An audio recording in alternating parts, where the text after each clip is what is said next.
हरे Krishna divine family, Radhe Radhe, हर हर महादेव। सो आप सभी जानते हैं आज गीता जयंती है। आज ही के दिन कुरुक्षेत्र में भगवान श्री कृष्ण ने अपने शिष्य अर्जुन को और हनुमान जी को, उनके जो ध्वजा पर विराजमान थे, उन्हें गीता संपूर्ण गीता का ज्ञान दिया था। सो आज ही के दिन जो है वो गीता जयंती जो है वो सेलिब्रेट की जाती है। आज ही के दिन हम सभी मनुष्यों को ये ज्ञान प्राप्त हुआ था। सो आप सभी अगर अपने जीवन में किसी भी प्रश्न का उत्तर चाहते हैं तो आप अगर सनातन धर्म से हैं, हिंदू धर्म से हैं, तो गीता पाठ जरूर कीजिए। रोज गीता का एक पेज आप जरूर अध्ययन कीजिएगा, जिससे आपके जीवन में जो है वो सकारात्मक ऊर्जा आएगी और आपके जीवन में जितने भी डाउट्स हैं वो आपको क्लियर हो जाएंगे। ठीक है, सो देखते हैं आज के दिन आपको भगवान श्री कृष्ण गीता के माध्यम से क्या संदेश देना चाहते हैं।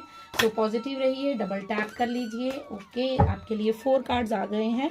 सो सबसे पहले आपको कहा जा रहा है कि अब आप बिल्कुल अपनी गलतियों से सीख चुके हैं। देखिए, मनुष्य कोई भी हो, वो अपने जीवन में अपनी गलतियों से सीखता है, अपनी गलतियों को सुधार करता है और उसके पश्चात वो अपने जीवन में आने वाले समय में उन गलतियों को कभी दोहराता नहीं है।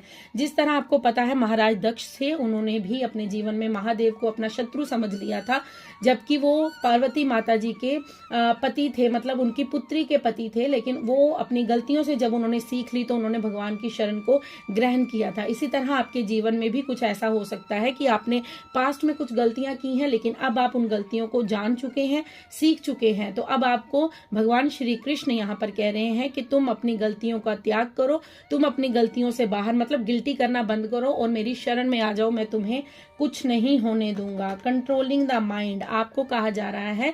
गीता में भी ये उपदेश श्री कृष्ण जी ने दिया है कि आपको अपने मन पर नियंत्रण रखना होगा, आपको अपनी इंद्रियों पर कंट्रोल करना होगा।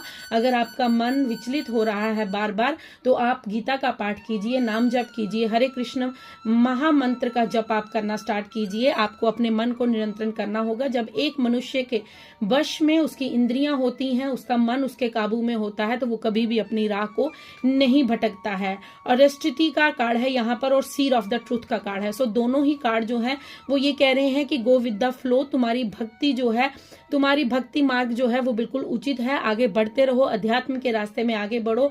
अपने सच को जानो कि तुम इस जीवन में क्या करने आए हो, तुम्हें इस धरा पर क्यों भेजा गया है, तुम्हें सत्य को पहचाना है। हम सत्य समझते हैं जो टेम्पररी चीजें हैं, इस 3D वर्ल्ड की चीजें, बट वो सत्य नहीं है। सत्य क्या है? परमेश्वर का नाम, ईश्वर का नाम, ईश्वर, अल्लाह, जीसस, वाहेगुरु, आप जिस भी धर्म से हैं, सत्य वही है। गॉड इज वन, और वही एक सत्य है जो हमें समझना है कि हमारे जीवन का सत्य क्या है। सत्य परमात्मा से मिलन है, बाकी सब जो है